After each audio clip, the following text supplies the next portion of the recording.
अगर दिया लगाने का बोला है तो बेलपत्री का वृक्ष बड़ा होना चाहिए। छोटा सा बेलपत्री का वृक्ष और उसके नीचे तुम दिया लगा रहे हो तो उसकी छांव तुम्हारे ऊपर नहीं आएगी क्या? नहीं। तो बेलपत्री का वृक्ष बड़ा होना चाहिए, जिसके नीचे आप बैठ कर दिया लगाओ तो उसकी छत्र छाया रहना चाहिए। क्यों कहते हैं कि पंडाल में बैठकर जहां मौका मिल जाए, जहां जगह मिल जाए, पंडाल के भीतर बैठकर शिव महापुराण की कथा सुनना चाहिए। उसका कारण क्या है कि जो पंडाल बनता है वो शंकर भगवान की इस पोथी के ऊपर से चालू होता उससे जुड़ता 1 2 3 4 पीछे 5 साइड में 6 ऐसे बढ़ते जाए। जब एक दूसरे से जुड़ा होता है तो इसकी छत्र छाया अंत तक पड़ी रहती है, जहां तक आप बैठे हो जाती है। तो लोगों को अब जैसे आज भी अपार भीड़ होने के कारण लोग भयंकर खड़े हुए हैं, उधर भी इधर भी और पीछे भी। पर फिर भी हम तो कहेंगे अगर कहीं मौका मिले, आपको जगह मिल जाए तो बैठने का भी प्रयास करना। फ्रिज में जो सामान रखा जाता है, फल रखे जाते हैं तो वो सड़ते हैं? अरे बोलो जल्दी से, नहीं। फ्रिज में दूध रख दोगे तो फटेगा? अरे पीछे वाले भी बोलो रे, नहीं।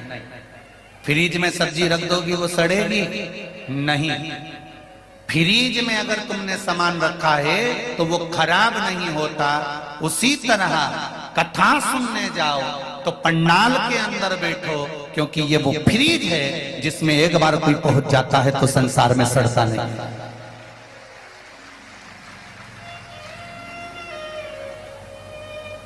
संसार में सड़ने से बचना है। काम, लोभ, आसक्ति, वासना, तृष्णा, मोह, ये सब मनुष्य को सड़ाने वाला है। था तो केवल मनुष्य के लिए है, मानव की योनि के लिए। इसलिए कहा नौकरी करो, सर्विस करो, धंधा करो, बिजनेस करो, जो तुम्हें करना है सब करो, पर साथ में परिवार को चलाते चलाते शिव महापुराण की कथा, भगवान का भजन कीर्तन करते चलो। तुम्हारे पास समय नहीं रहता तो इतनी कमाई में से थोड़ा थोड़ा पैसा बचाकर दुकान में भी एक टीवी लगवा लो, और उस टीवी में कुछ मत करो, केवल 2 बजे से 5 बजे तक, जब तक शिव महापुराण की कथा है उस समय तक उसको चालू कर कर बैठ जाओ। भले तुम ग्राहकी करो, भले तुम सारा काम करो, पर एक बात याद रखना, एक शब्द भी अगर कान में चले गया तो हो सकता है कि जिंदगी सवर जाए। थोड़ा सा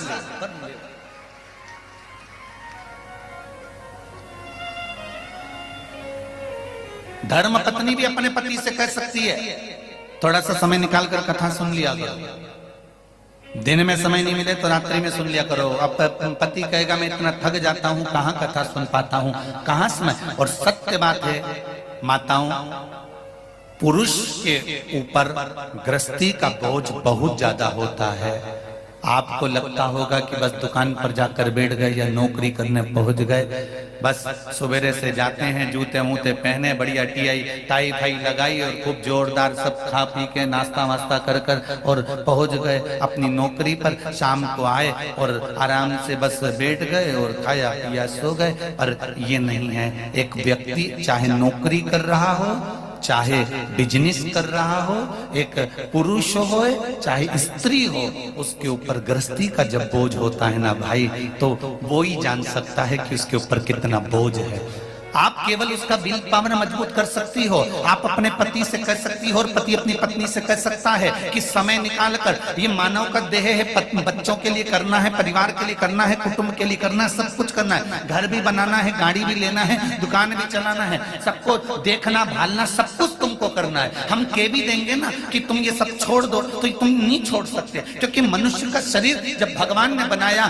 तो मनुष्य ने परमात्मा से पूछा कि तूने मुझे बनाया क्यों है, तो परमात्मा परमात्मा ने एक शब्द कहा, मैंने दो कारणों से तुझे बनाया है, एक कर्म का भोग भोगने के लिए, दूसरा भजन करने के लिए। मृत्यु लोक में जाएगा तो तेरे को परिवार का भरण पोषण करना पड़ेगा। ये परिवार कौन है? तो भगवान कहते हैं तेरे बेटे, पूर्व समय में तूने जिससे कर्जा लिया होगा वो तेरे बेटे बनकर जन्म लेंगे। पूर्व समय में जिसने तेरा साथ दिया होगा, तू शादी कर कर उसका साथ दे रहा होगा। पूर्व में तूने किसी का बुरा करा होगा तो कोई तो बुरा करने के लिए तेरे पास में आ जाएगा। कोई तुम्हारा धन खाकर भाग जाए तो रोना मती। भगवान कहते हैं कि पूर्व में तो उसका खाकर चले गया था, मर गया था, तो आज तेरा खाकर वो चले गया। इतना सारा पैसा एक जगह पर लगाया, एक कंपनी में लगाया, एक बैंक में जमा करा, मालूम पड़े बैंक की भाग गई। तो ये कैसे भाग गई? तुमने तो विश्वास करा था, पूरा काम करा था, कागज तैयार थे, सब लिखा पड़ी थी, कोई प्लाट तुमने लिया था, उस पर किसी ने कब्जा कर लिया। जरा समझो कि ये पूर्व का है जो कर्म हमको भोगना पड़ रहा है। ये जितने पत्नी, पति, बच्चे, बेटा, बेटी, माता, पिता, भाई, बंधु, कुटुंब, कबीला, ये सब हमारे पूर्व के संबंधों के अनुसार हमको प्राप्त होते हैं। भगवान ने कहा कि मृत्यु लोक में जा रहा है, बस एक बात याद रखना, पत्नी को भी पालना है, बच्चों को भी पालना है, परिवार को भी पालना है, घर भी तुझे बनाना है, दुकान भी तुझे बनाना है, जमीन भी जोड़ना है, बंगला भी बनाना है, गाड़ी भी तुझे लाना है। पर उसके साथ में एक काम जरूर करना कि थोड़ा थोड़ा शिव का भजन करते चले जाना, तो जिंदगी सवर जाए। थोड़ा, मात्र एक चुटकी बराबर के नमक के बराबर जिंदगी में आप थोड़ा सा शिव महापुराण को ले आए।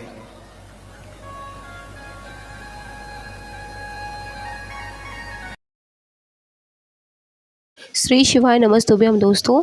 इसीलिए बेलपत्र के पेड़ का बड़ा होना बहुत ज़रूरी है, ताकि उसकी जो छांव है, जब भी हम दीप जलाएं, और दीप भी हम गोल बाती वाला जलाएं, और बेलपत्र की जो छाया है, जैसे बड़े लोग आशीर्वाद देते हैं तो उनका हाथ हमारे सर पे होता है, ठीक उसी तरह से बेलपत्र का छाया हमारे ऊपर पड़ना चाहिए। तो बेलपत्र इतना बड़ा ज़रूर हो कि जब हम दीप जलाएं तो उसकी परछाई, उसकी छाया जो है हम पर पड़े।